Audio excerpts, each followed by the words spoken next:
Hi, I'm John Atack, I'm Sam Atack. and we're here on the Opening Minds channel. And we've decided, after all of these years of tomfoolery and opposition, that we're actually going to teach people how to start their own cults. All of this nonsense about cults being a bad idea. Great idea. Sam, of course, was the founder of the Unification Church of Sam Inanity, which you may have heard of. Very successful. Fantastically successful. He's so far in the last 3 years made £5 in profit. So obviously one of the great cult leaders of our time. And so we're taking some inspiration here, and this is the first in a series called Think Like a Cult Leader.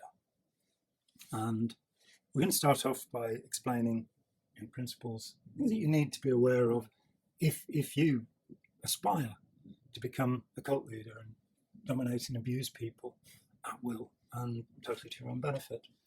So the first of these things, which we've talked about before, is meanness. And why is it necessary to be mean if you want to be a cult leader? So, I've never been a cult leader, so you don't have to. Do you think this might be why you only made £5? Yeah, I'm not good at pulling. Yeah, I probably wasn't mean enough, actually. But yeah, got to be cruel set up there. Sometimes you've got to be cruel to be cruel. Yeah. And there are quite a lot of degrees of cruelty involved. But the first great aspect of meanness, of course, is being utterly selfish. So you have to achieve this capacity. The late awful Aleister Crowley, as a young man, actually used to walk around with a razor blade in his pocket. And if at any point he did anything that compromised with his will, he would cut himself. So I did a similar thing, but with a spoon. Yes.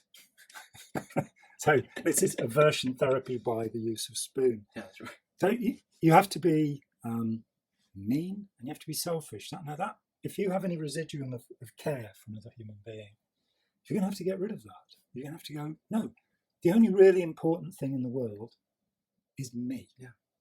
There's even a technical term for this. It's called solipsism. You ever heard that? No.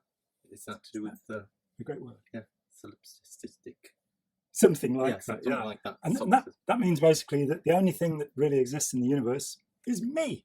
And everything else is just a kind of hallucination or a fragment of my right. A figment. Figment. Is a figment like a small fig, or I think so. And a fragment a small frag? I don't really know. But a figment of the imagination. So I'm all that really exists. There's a Ron Hubbard story called One Was Stubborn, written a couple of years before he founded his own cult, or authoritarian group, if we're going to be exact about what he did, which is quite interesting. And it's about a solipsist who only believes in himself, and he refuses to agree with everybody else, and therefore messes up the whole universe. So One Was Stubborn. That's just a starting point. We're going to actually terminate this in a very short interview. As Jeremy Sherman says, you make videos that are short enough not to suck. So I'm John Atack. This is Sam Atack. And this has been an Opening Minds presentation. You can find out more about human predators, cult leaders, people of that type, with some pieces that I wrote for the Open Minds Foundation, openmindsfoundation.org. Thank you so much, and hope to see you all again very, very soon.